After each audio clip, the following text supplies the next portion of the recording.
ko muri Isiraheli iyo bajyaga bamenya ko wowe ufite ikibembe ni wabaga wemerewe kujya mu bantu, baguhaga akato, wabaga wenyine, wagendaga wenyine, warisangizaga, wanyweraga ku kiko cyawe, warishaga ikiko cyawe, ukarira ku isahani yawe. Mbese ikibembe cyabaga ari ikintu uri bubane wenyine badashaka ko kiri bugere ku wundi muntu wari we wese, kuko byaranduraga. Ariko Imana igisanga umuntu bamuhaye akato, Imana igisanga umuntu abantu baretse, Imana igisanga umuntu abantu bataye, yo ikamwiyegereza. Turayishimiye yuko igihe amaboko y'abantu yananindwe niwe yuhagiramo gusa uri bukire ibibembe, ngo igihe agiye kwikubita cyangwa se abyanze agiye gutera intambwe ngo yongere yurire ifarashi iwe agende, ngo abagaragu bari bajyanye nawe baramwegera baramubwira ngo databuja, iyo Elisa kubwira igikomeye kurutaho ni wari bugikore. N'ubundi k'ibibembe byawe byamenyekanye, urabona ahantu hose wagera buri wese atakwishisha, ese niyakwikanga kurwanya ubuzima bwa. Izo nama zose Imana irazitatanyije. Andika muri komete uvuge ngo ndabyizeye, wandika uvuge ngo amena, kuko Imana irabikoze, ibikoze itagishije inama. Imana ibikoze mu bwenge bwayo no mu buhanga bwayo. Bazaterana, guterana si uko bataterana, ariko Imana ntabwo igiterana nabo. Imana ishimwe cyane. Irembo ryera TV, Irembo ryera TV. Ryera tubifuriza umugisha w'Imana aho muri mu bihugu bitandukanye, mu turere dutandukanye, ariko intego yacu nyamukuru niyo kubabwira ngo mukomeze kugira ubuzima bwuzuye. Ariko si nibyo gusa, ahubwo turimo turababwira ngo mukomeze mukomere, kuko ijambo ry'Imana riravuga ngo bisigaye mukomerere mu mwami no mu mbaraga z'ubushobozi bwe bwinshi, kugira ngo mubashe guhagarara mudatsinzwe. Wowe utarumeze neza, wowe se ubabaye, wowe byaraye bigenze uko utabitekerezaga, cyangwa se ukaba uri mu minsi isa naho ikugoye, turagira ngo tukuremere ihumure muri uyu mwanya udukurikiye, tukubwira ngo tuzi umutima mu ijuru hari Imana ikuzi. Nk'uko mubibona imbere yacu dufite umukozi w'Imana, ni umuhanuzi, muramumenyereye ku Irembo Ryera. Akaba rero tugize umugisha wo kumubona ntago biba byoroshye kubera ingendo nyinshi ziba zitandukanye aba arimo agenda akorera Imana, ariko uyu munsi turamuhawe, Imana irabitwemereye. Ndagira ngo n'ubundi tumwakire anakomeza na gahunda, birumvikana araza kubibwira, ariko tunasaba wowe ubonye ikiganiro bwa mbere cyangwa se usanzwe unakibona ushobora kugisangiza abandi, cyangwa se nanone ukaba wakora share, ugakora subscribe, ibyo nabyo bizirikanye, Imana yabiguhera umugisha. Komeza kugubwa neza rero, kurikira iki kiganiro, tangirane natwe, ushobora kuza kubonamo igitangaza cyawe, kuko hari ibintu Imana imutumye. Ndagira ngo rero n'ubundi atangire anasenga ariko anabibwira. Karibu. Ndabasuhuje mu izina rya Yesu, amahoro ya Kristo abe muri mwe. Nitwa Nikuze Francine, ni wa mukobwa wanyu ku Irembo Ryera. Turashima Imana ko yongeye kuduhereza igihe cyo kongera kugaruka kugira ngo tubane mu mwanya w'ijambo ry'Imana. Ndi umukobwa, ndi umukristo, nsengera mu itorero rya ADEPR. Yesu aduhana umugisha. Reka rero tuganire ijambo ry'Imana. Tugiye gusoma mu gitabo cya kabiri cy'Abami, igice cya 5 umurongo wa mbere. Igitabo cya kabiri cy'Abami, igice cya 5 ku murongo wa mbere. Titire yaho iravuze ngo ibya Namani umugaba w'Isiriya w'umubembe. Namani umugaba w'ingabo z'umwami w'Isiriya yari umutoni kuri shebuja kandi w'umunyacyubahiro, kuko ari we Uwiteka yahesherezaga Abisiraheli kunesha. Yari umugabo w'umunyamaboko w'intwari, ariko yari umubembe. Icyo gihe Abisiriya bajyaga gutabara bakarema imitwe y'abanyazi. Bukeye bajya mu gihugu cya Isiraheli, banyagayo umukobwa muto, aba umuja wa Mukanamani. Bukeye uwo muja abwira nyirabuja ati icyama databuja agasanga umuhanuzi w'i Samariya yamukiza ibibembe. Namani ajya kubwira shebuja iby'umuja waturutse mu gihugu cya Isiraheli yavuze. Nuko umwami w'i Siriya abyumvise abwira Namani ati haguruka ugende, nanjye ndandikira umwami w'Abisiraheli urwandiko. Namani aherako aragenda ajyana itarano z'ifeza 10 n'ibice by'izahabu 600 n'imyambaro yo gukuranwa 10. Nuko ashyira umwami w'Abisiraheli urwo rwandiko rwari rwanditsemo ngo nuko rero urwo rwandiko nirukugeraho mwohereje umugaragu wanjye Namani ngo umukize ibibembe. Reka tugarukira ahangaha gusa ijambo nyamukuru tuje kuganira ni ijambo rivuga ngo ibyuzi Yesu nawe arabizi. Wowe ibyuzi ndagira ngo mumenyeshe ko Yesu arabizi. Reka dusenge kugira ngo turusheho kuganira iri jambo ry'Imana. Data wa twese mwiza, Imana se umwami wacu Yesu, Imana buhungiro bw'abizera, tuguhaye icyubahiro muri aka kanya.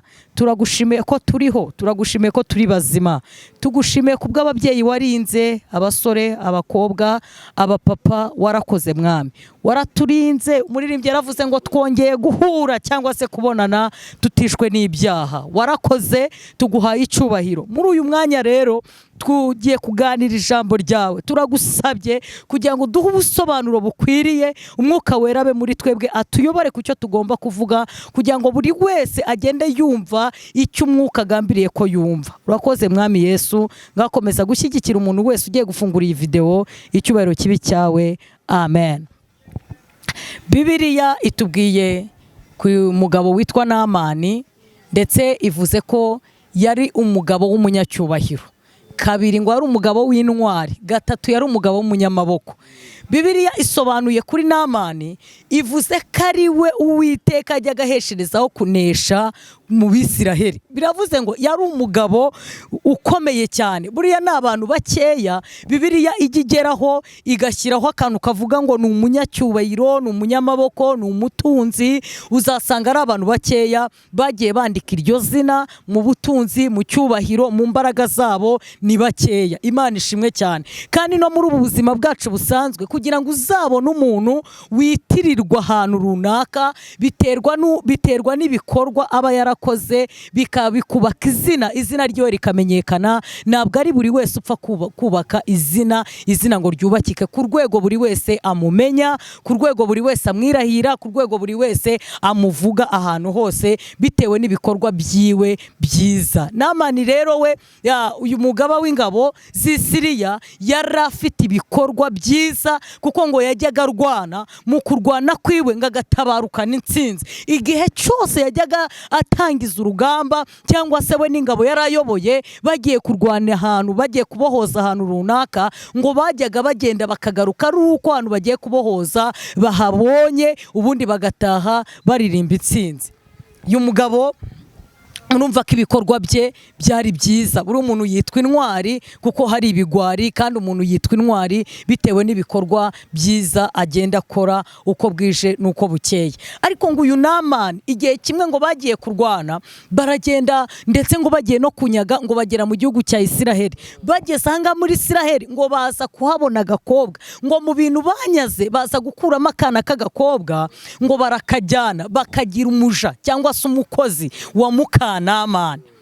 Aka kana karagenda, ariko kagenda ari akana k'Akayisiraheli, kagenda ari akana k'Agaheburayo kazi, gafite mu mutima inzira z'igisiyoni. Twibukiranye ahantu hose waba uri uherereye, uri umuntu w'Imana, ujye usobanukirwa igitumye Imana igushyira aho hantu. Wowe ubwawe ukwiriye kumenya, ukavuga ati kubera iki ndi hano, kubera iki atari benshi bahari, impamvu yo kuba uhari ni iyihe. Ushobora kuba Imana ihagushyize kugira ngo uyibere umwambasaderi, ube ambasaderi w'Imana, wamamaze ishimwe ry'Imana ahantu hose uherereye. ikintu kibi kibabaza Imana nuko umuntu yisanga ahantu yagakwiriye kuvugira ubutumwa bwiza, yagakwiriye kugaragaza Imana imurimo, ahubwo ugasanga yahise yibagirwa, ahubwo agafata imico y'ahari. Ariko ahuri ukwiriye kuhaba uhaheshereza Imana icyubahiro. Imana idugirire neza. Ngo aka gakobwa ahangaha kari nikatakaza umuco w'iwabo. Twibukiranye ko hari ukuntu abayuda bagenda, hari ukuntu abayisiraheli bamera, hari ukuntu abaheburayo baba bameze, bambaye umwambaro utandukanye n'uw'abandi, bakora ibikorwa bitandukanye n'iby'abandi. Imana iturengere. Ngo uyu mwana aragenda niyatakaza umuco w'iwabo, akomezanya ubumana bwari buri muri we, akomeza kuba umukozi w'Imana nyakuri. Ngo aza guhishurirwa ikintu kimwe kuri shebuja, ngo aza guhishurirwa ko shebuja afite iki? Ibibembe. Ariko Bibiliya ivuze ngo uyu Namani w'umunyamaboko, uyu Namani w'umunyacyubahiro, uyu Namani w'umunyagitinyiro, Bibiliya iravuze ngo ariko yari n'iki? Yari n'umubembe. Byari bigoye cyane kugira ngo umuntu amenye ko Namani afite ibibembe. Nta n'ahantu wari bubivugire, nta n'ahantu wari bubirebere, kuko iki kibembe yari akiyiziho ubwe, yari akiyiziho we, yajyaga cyambariraho, yajyaga kigenderaho, yajyaga cyicaranaho, akakigendana mu cyubahiro cye. Ariko nibikureho iki? Ibibembe afite. Reka nkubwire wowe nkurikiye, bijya bibaho ko umuntu agendana ikibembe, ntihagire umuntu n'umwe umenya ko ikibembe agifite, ukaba ukiziranyeho n'umutima wawe cyangwa n'uwo mubana gusa. Ariko ndagira ngo ubwire ngo ibyuzi na Yesu arabizi, ibyo waruzi ko ari wowe wenyine ubiziranyeho n'umutima wawe gusa. Nshatse kuguha itangazo rivuga ngo ibyo ngibyo byamenyekanye na Yesu yabimenye. Kandi icyo tumukundira, iyo amenye ikintu ntabwo akirekera aho ngaho, iyo amenye ikintu ahita akibonera igisubizo ako kanya. Imana ishimwe.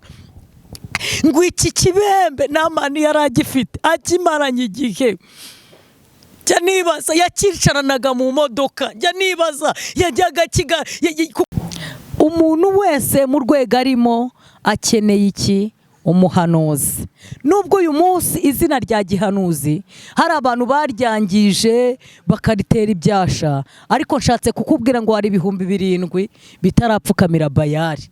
Wishyira abantu bose mu gatebo kamwe, wibabona bose nk'abatekamutwe, wibona abahanuzi bose nk'abesikoro. Oya, haracyari abahanuzi Imana igikoreramo, Imana igikoresha. Haracyari abahanuzi usanga bakagusengera bataguciye amafaranga. Haracyari abahanuzi baguhanurira iby'ukuri bivuye ku mutima w'Imana, bakakubwira icyo Imana ivuze kandi kivuze ikagisohoza. Wikwirirwa uvuga ngo abahanuzi barapfuye, haracyari abahanuzi bazima. Imana iguhishurire ubashe kumenya umuhanuzi muzima ku buzima bwawe. Nugirirwa umugisha wo kumubona, uwo muntu mwubahe, kuko abahanuzi nabo kubahwa ibihe byose. Bibiliya ivuga neza, iravuga ngo aragenda agera ku mwami w'Abisiraheli. Ngo umwami w'Abisiraheli abonye urwandiko ruvuye ku mwami mugenzi we w'Isamariya w'Isiriya, ngahita ashishimura imyambaro, aravuga ngo niki gitumye mungerageza bigeza? Ese jyeweho mfite icyo kubakiza? Ni igiki nabakirisha? Elisa ahantu yarari ngahita yerekwa ibiri kubera ibwami, ngo ahita batumaho umugaragu wabo, arababwira ngo nimugende mubwire uwo mugabo uje kundeba, nimugende mubwire Namani, mumubwire ngo ngwino ansange hano i Samariya, mumubwire ko hari umuhanuzi. Aramenya ko muri Samariya harimo umuhanuzi utandukanye n'abandi, aramenya ko muri Isiraheli harimo umuhanuzi utandukanye n'ababeshya, utandukanye n'abateka imitwe. Aramenya ko hakiri abahanuzi bazima. Imana ishimwe. Ngo arangije, ngo aragenda, ngo amugeraho. Ageze ahatuye, ngo Elisa abona ko Namani yahageze mbere yuko Namani abona Elisa. Turashimira Imana itanga amaso, turashimira Imana itanga amaso. Umuntu akareba akamenya n'ibiri mu migambi y'abantu batarabisohora. Turashimira Imana imenya ko bagutegeye ku gipangu, ikagusanga ikakubwira ngo ndakubuye. Turashimira Imana imenya ko akagambane gakozwe, ikakubwira ngo ndatatanyije. Bibiliya iravuga ngo reka nkubwire, ahari bazaterana ariko si njyewe uzabateranije, ngo kandi inama zose zizahagurukira kukurwanya zizakorwa n'isoni. Shatse kukubwira ngo inama zari zihagurukiye kukurwanya, kurwanya ubuzima bwawe, kurwanya akazi kawe, kurwanya urugo rwawe, kurwanya abana bawe, kurwanya amashuri yawe, kurwanya ubuzima bwawe, izo nama zose Imana irazitatanyije. Andika muri komenti uvuge ngo ndabyizeye, wandika uvuge ngo amena, kuko Imana irabikoze. Ibikoze itagishije inama, Imana ibikoze mu bwenge bwayo no mu buhanga bwayo. Bazaterana. Guterana si uko bataterana, ariko Imana ntabwo igiterana nabo. Imana ishimwe cyane. Bibiliya ivuga neza, iravuga ngo Namani aragenda ngagera aho Elisa ari. Elisa ngamurebera mu idirishya, ngo aragenda atuma Gehazi aramubwira ngo genda ubwire Namani uriya mugaba w'ingabo z'Isiriya, ugenda umubwire ngo agende muri Yorodani yiyuhagiremo 7 ngo ari buhumanuke arakira ibibembe. Umugaragaraza abibwira Namani, aramubwira ati umuntu w'Imana hari ikintu anumye kuri wowe. Aravuze ngo genda ujye muri Yorodani wiyuhagire 7 uri buhumanuke urakira ibibembe byawe. Namani abyumvise niyabyizera, avuga ati jyewe ikintu narinzi cyo ni kimwe, narinzi kari butera intambwe akaza akarembarembya aho udutoki ku mubiri wanjye nkahumanuka, none arambwiye ngo njye kwiyuhagira muri Yorodani. Wa muntu ujye wubaha ijambo ry'Uwiteka, ujye wubaha ijambo rivuye mu kanwa k'umuhanuzi, iryiza uzajya uryubaha. Nakubwira ngo Imana iragutabaye, izere ko ubutabazi buje. Si ukumenya ngo buravahe, si ukumenya ngo bibwiwe nande, kuko ijambo rivuga iki? Ravuga ngo nidukura ibishimwa mu bigaho tuzaba nk'akanwa k'Imana, kandi akanwa k'Imana kararema. Rero uyu muntu Imana inyuramo ikavuga, emera ko ijambo yakwaturaho ryose ryakugiriraho umumaro. Niriba ribi, Bibiliya avuga ngo nimupinga ibihanurwa, mugundiremo ibyiza, ibibi mubite kure, wowe gundiramo icyiza, ikibi gitambukeho, ukomeze urugendo, Imana izakugirira neza. Wijya gupinga, wijya gufata umwanya wo kwibaza ngo bivuye hehe. Ibyo si ibyawe, ibyo ngibyo ni iby'Imana n'abahanuzi bayo. Wowe ubwawe tegereza Imana, Imana izakora icyo yagambiriye ku buzima bwawe. Bibiliya avuga ngo ngarabipinga, aravuga ngo narinzi kari bunkozeho ibiganza, none arambwiye ngo njye muri Yorodani. Aravuga ngo si wacu ni amazi meza hari yo kwiyuhagiramo. Aravuga ngo inzuzi zaho z'i Damasiko nizari zihagije, za pisine nziza. Ajya gusobanura amazi yagombaga kogamo, nyamara ayo mazi nubwo ari meza nta jambo ry'umuhanuzi ryavugiweho. Ayo mazi nubwo ari amazi meza, ari amazi afite isuku, nta jambo umuhanuzi yatuye kuri ayo mazi, nta jambo ry'Imana riyariho. Biravuze ngo igifite agaciro si amazi, ahubwo igifite agaciro ni ijambo rivuye mu kanwa ka Elisa. Haleluya. Nshatse kukubwira ngo ijambo ry'Imana rifite agaciro kuruta ibindi byose. Ijambo ry'Imana rifite imbaraga ku buzima bwawe. Haravuga ngo amazi y'i Damasiko yarahari, amazi ya Ofura nayo yarahari, ariko kubera iki ansuzuguye? We yabise abifata nk'aho amusuzuguye, yahise abifata nk'aho ari agasuzuguro k'abahanuzi. Aramubwira ati oya genda ujye muri Yorodani wiyuhagire 7. Ni wiyuhagiramo gusa uri bukire ibibembe. Ngo igihe agiye kwikubita cyangwa se abyanze agiye gutera intambwe ngo yongere yurire ifarashi iwe agende, ngo abagaragu bari bajyanye nawe baramwegera baramubwira ngo databuja, iyo Elisa kubwira igikomeye kurutaho ni wari bugikore. N'ubundi k'ibibembe byawe byamenyekanye, urabona ahantu hose wagera buri wese atakwishisha, ese niyakwikanga? Kuzi neza ko ikibembe umuntu ugifite bamuha akato, wari ufite amahoro bitaramenyekana, ariko ubu bwo byamenyekanye. Urataha ujya hehe? Ni hehe uri bujye? Ni hehe urumva uri bujye kwande? Ngo baramwinginga baramubwira ngo niyakubwira igikomeye wari bugikore. ngo namana ahita avuga ati koko burya nibyo, reka mpfe kujya muri ariya mazi ndebe ko nahumanuka. Umva ijambo ngo aragenda ajya muri Yorodani, bamubwiye inshuro 7. Inshuro 7 ni umubare ukomeye cyane. Twibuke ko inshuro 7 n'Imana yabwiye Abisiraheli, irababwira ngo mugende muze kuzenguruka Yeriko. Nimuzenguruka Yeriko inshuro ya 7 ndakora igitangaza. Ngo bazenguruka bucece ku nshuro ya 7. Ku nshuro ya 7. Ku nshuro ya 7, ku nshuro ya 7 Yeriko iriduka batayikozeho, Yeriko iriduka batigoye, batananiwe. Nshatse kukubwira ngo ku nshuro ya 7 amateka ajya ahinduka. Ushobora kuba uzengurutse igihe kinini cyane, ushobora kuba uzengurutse mu butayu usenga, ushobora kuba uzengurutse mu byumba by'amasengesho, ushobora kuba uzengurutse mu rusengero usengeramo, ushobora kuba uzengurutse mu kazi kawe, ariko nshatse kukubwira ngo komeza uzenguruke. Ku nshuro ya 7 amateka agiye guhinduka. Ku nshuro ya 7 Yeriko zigiye kuriduka. Ku nshuro ya 7 hari igitangazo ugiye kwakira. Ntabwo wamenya ngo inshuro ya 7 ni ryari. N'uyu munsi ufunguye iyi video yakubera inshuro ya 7. Uyu mwanya utegeye amatwi ijambo ry'Imana yakubera inshuro ya 7. Ubukwe bwapfuye bukongera bukazuka, urugo rwasenyutse rukongera rukubakika. Imana ishimwe. Ibyo mvuga ngo byararangiye, Imana yaguhereza amahirwe ya 2. Ku nshuro ya 7 akazi kaboneka. Ku nshuro ya 7 wabona agaciro. Ku nshuro ya 7 wabona ijambo. Ku nshuro ya 7 nawe wakibukwa. Ku nshuro ya 7 uburwayi bwakira. Ku nshuro ya 7 Imana yaguhagurutsa kuri icyo gisasiro. Ku nshuro ya 7 amadeni yakishyurwa. Ku nshuro ya 7, ku nshuro ya 7, ku nshuro ya 7 nawe Imana yaguteza intambwe. Ku nshuro ya 7 nawe ubuzima bwawe bwagira iherezo. Ku nshuro ya 7 ubuzima bwawe bwagira icyerekezo. Hari igihe umuntu aba mu buzima budafite icyerekezo. Ku nshuro ya 7 izina witwa ryahinduka. Uyu munsi nawe ukakira izina rishya. Bibiliya avuga ngo aragenda yibira mu mazi bwa mbere, yibira mu mazi bwa 2, yibira mu mazi bwa 3. Iyo umuntu ari kwibira birushaho gukomera. Iyo umuntu ari kwibira amagambo aba menshi. Iyo umuntu ari kwibira abamuvuga bariyongera. Iyo umuntu ari kwibira akazi mu kagambane karahaguruka. Barishimwe. Iyo umuntu ari kwibira mu rugo bigenda nabi, hazamo umuyaga. Iyo umuntu ari kwibira yarashatse urubyaro rurabura. Iyo umuntu ari kwibira aradepoza bikanga. Iyo umuntu ari kwibira mu mazi arakora ariko bikanga. Iyo umuntu ari kwibira iterambere ryiwe riranga, areba ubuzima bwe akabona nashinge nta rugero. Iyo umuntu ari kwibira buriya yari afite n'abantu bamuba imbere, yari afite abantu bamukingurira iyo modoka, ariko icyo kibembe yaragifite.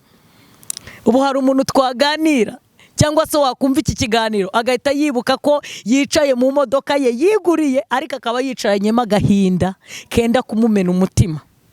Ubu hari umuntu wabyumva akibuka ko ari mu rugo rukomeye, akibuka ko afite byose abantu bifuza, ariko agasanga yicaranyemo ikibembe cyo kudakundwa n'uwo babana. Ubu hari umuntu yakumvira ijambo akumva ikibembe afite, ariko inkuru nziza, ijambo ry'ihumure nuko Yesu yamaze kubimenya. Icyo kibembe cyawe uko kiri kose, mbibutse buri kibembe kigira izina ryacyo. Buri kibembe kigira izina ryacyo. Buri kibembe, nta kibembe kijya kibura izina. Oya. Shatse kukubwira ngo ibyo uzi rero Yesu yagize gute? Yabimenye. Iki kibembe Namani yari afite. Iki kibembe yari amaranye igihe. Iki kibembe yagenderagaho. Iki kibembe yagendanaga nta wundi muntu ukizi, atanashaka ko bimenyekana. Twibukiranye ko muri Isiraheli iyo bajyaga bamenya ko wowe ufite ikibembe, ni wabaga wemerewe kujya mu bantu. Baguhaga akato, wabaga wenyine, wagendaga wenyine, warisangizaga, wanyweraga ku kiko cyawe, warishaga ikiko cyawe, ukarira ku isahani yawe. Mbese ikibembe cyabaga ari ikintu uri bubane wenyine, badashaka ko kiri bugere ku wundi muntu uwo ari we wese, kuko byaranduraga. Ariko Imana igisanga umuntu bamuhaye akato, Imana igisanga umuntu abantu baretse, Imana igisanga umuntu abantu bataye, yo ikamwiyegereza. Turayishimiye yuko igihe amaboko y'abantu yananiwe, amaboko ya Kristo ajya hagera yarangiza akakuramira. Imana ishimwe, Imana ishimwe. Turayishimiye ko igihe wumva byanze, igihe wumva nta nzira, igihe ubona ko nawe ukwitaba, n'uwo uhamagaye kuri telefone nakwitabe, bijya bibaho. Ariko nshatse kukubwira ko Yesu we wenyine niwe wahamagara akakwitaba. Aho abantu bananiriwe Yesu ajya akora. Bibiliya ivuga ngo aho imbaraga z'abantu za zindi zose aho zirangiriye niho iza Kristo zitangirira. Ijambo ryarambwiye ngo ahari kurira kwararira umuntu nijoro, ariko bwacya mu gitondo impundu zikavuga, bwacya amateka agahinduka, bwacya umunezero ukaganza, bwacya ibyishimo bikagaruka, bwacya. Ibyo byose ubona bigutugarije, bikubabaje, biguhangayikishije, ukabishaka ukabibura. Ijambo ry'Imana riravuga ngo umukobwa w'umunyagano ngasa kwegera nyirabuja, aramubwira ati ariko buriya mu gihe maze muri uru rugo hari ikintu nabonye. Ndatese wabonye iki? Aramubwira ati naje kumenya ko databuja afite ibibembe, kandi ibi bibembe ni bibi. Ndagira ngo murangire umuntu wamukiza ikibembe. Mana ishimwe. Ndagira ngo murangire umuntu wamukiza ibibembe. Nshatse kukubwira ngo nawe ibyo wari umazemo iminsi byamenyekanye, ariko umuti nta wundi. Hari umuntu umwe gusa wakuruhura, hari umuntu umwe gusa wagutabara, hari umuntu umwe gusa wakurengera, hari umuntu umwe gusa wakumara intimba, hari umuntu umwe gusa waguhanagura amarira, hari umuntu umwe gusa waguha agaciro waragatakaje, hari umuntu umwe gusa waguhindurira izina ryarangiritse, hari umuntu umwe gusa wamanura amatangazo yaramanitswe. Uwo nta wundi ni Yesu Kristo w'i Nazareti. Uwo nta wundi ubabarira ibyaha uretse Yesu. Uwo nta wundi umara ibikomere uretse Yesu. Uwo nta wundi ujya utanga ijambo ku waribuze uretse Yesu. Nta wundi wakwishyura amadeni kuwo bagiye gutereza uretse Yesu. Nta wundi, ni Yesu wenyine. Muririmbyi yaravuze ngo ni Yesu wenyine ugira uko abigenza bikemera. Nshatse kukubwira ngo nawe washakira ahandi, washakira mu bakomeye bikanga, washakira mu boroheje bikanga, washakira mu bo muvukana bikanga, washakira mu muryango bikanga, ariko ni Yesu utabura uko agenza. Ni Yesu ujya ugira icyo akora kandi akagira icyo arema kigakomera. Imana ishimwe cyane. Namani aho yarari yumvise umukobwa amubwiye ayo magambo, avuga ati yewe bya bintu byamenyekanye, najyaga ngira ngo nijye ubizi gusa, kumbi n'abaja babimenye, n'abagaragu babimenye, hirya no hino byamenyekanye. Ubu reka nkubwire ikibazo abantu bataramenya, nubwo kikuvuna, ariko burya ku ruhande rumwe ntacyo kiba gitwaye. Ariko iyo bigeze ku rwego rw'uko bijya hanze, buriya biragora cyane gukomera, biragora. Ariko nshatse kukubwira ngo muri uyu mwanya, nubwo byaba byageze hanze, Yesu byamugezeho mbere yuko bigera hanze. Mana ishimwe. Ibyo wumva byamenyekanye buri wese ari kukwibazaho, buri wese ari kubona ko byagucanze, ndagira ngo ubwire ngo abo bigezeho bibagezeho mbere yuko byageze kuri Yesu. Ubwo bibagezeho Yesu agiye kumanura umwanzuro w'icyo kibazo ufite. Mana ishimwe cyane. Bibiliya ivuga neza, aramubwira ngo umukobwa aramurangira, aramubwira ngo najye i Samariya. I Samariya hari umuhanuzi witwa Elisa. Uyu Elisa atandukanye n'abandi bose. Uyu Elisa nagukoraho gusa indwara yawe irakira. Uyu Elisa ari buhindura amateka. Aramubwira ngo genda. Uyu mugabo arahaguruka ngo aragenda, arabanza ajya gusaba urwandiko rumwemerera kugenda, ajya gusaba ikibari cyangwa se uruhushya, aragenda ngo arabivuga kwa shebuja, ngo ariko akibivuga baramubwira tumva rero koko nibyo ukwiriye kugenda, ariko ndaguha urwandiko ruri bukujyane kugira ngo byibuze nuza kugera ku mwami w'Abisiraheli aze guhita gukemurira ikibazo. bo barabyumvishe bagira ngo umwami niwe uri bubikemure. Rimwe na rimwe hari ibibazo duhura nabyo tugatangira tugatekereza kwa anko byashoboka, kwa tonto byashoboka, kwa tantine babikora barabishoboye. Ugatekereza havuga ati ariko mama aracyariho yabibasha, data aracyariho yabibasha. Ariko nshatse kukubwira ngo hari igihe byanga, hari igihe hose byanga, bijya byanga kandi abo ngabo bahari. Ukava mu muryango ukajya mu nshuti ukavuga ati buriya mfite umuntu njyamo amagara akanyitaba, mfite umuntu mbona unyereka urukundo, ufite ubumuntu reka muhamagare ndebe. Ariko nawe bikagira gute? Bikanga. Iyo ukiringiye abantu, Imana igikora akantu kakwereka ko nta muntu wo kwiringirwa uriho uretse yo ubwayo. Impamvu ya mbere, shobora guhamagara umuntu uzi ko ikintu ugiye kumubwira ari bugufashemo, kuko Imana ibona ko ari we washyizeho ibyiringiro byawe byose, ikamwambura umutima wo kugufasha. Atari uko ari mubi, ahubwo ishatse kukwigisha ko nta wundi muntu wagukura muri icyo kibazo uretse yo yonyine. Bijya bibaho ko wiringira umuntu ukamushyira imbere, ukumva ko ibyo ngibyo ari nta wundi wabigukorera uretse we. Uwo muntu wiringiye Imana ikakwereka ko umuntu apfa, ikamukura mu nzira agapfa. Iteka iyo utarakura amaso ku bantu ubateza umuraba. Reka ngasubiremo, iyo utarakura ibyiringiro byawe ku bantu ubateza umuraba. Nimba ufite abantu ukunda ukaba wumva ko bajya bagufasha mu buzima bwawe bwa buri munsi, irinde kubiringira cyane, irinde kubahanga amaso cyane, kuko Imana niyo yonyine ikwiriye. Mwibutse ko nugize icyo agufasha, ibuka guhereza Imana icyubahiro, mushimire, muhe icyubahiro agombwa. Ariko kandi wibuke ko Imana nyir'ijuru, Imana y'amahoro, iyi Mana ariyo yonyine yo guhabwa icyubahiro, kuko nta wagira icyo agufasha Imana itagize gute? Itagufashije. Haleluya. Nta muntu n'umwe wagira ikintu yakumarira mu buzima Imana atari yiteye intambwe ku buzima bwawe ngo igire ikintu igufashaho cyangwa se igukorera. Biravuze ngo amaboko yose agufasha, ibuka ko hejuru yayo hari amaboko y'Uwiteka. Ayo maboko y'Uwiteka niyo arambura. Iyo Imana ikuramburiye amaboko, n'abantu barayakuramburira. Imana itugirire neza. Ngo aba bantu bari bizeye ko uyu Namani ari bukizwe n'umwami, ariko ntabwo ariko byari bimeze. Hari umuhanuzi, ngo uyu muhanuzi yitwaga Elisa. Twibukiranye, umuntu wese mu ruhande rwe akeneye umuhanuzi.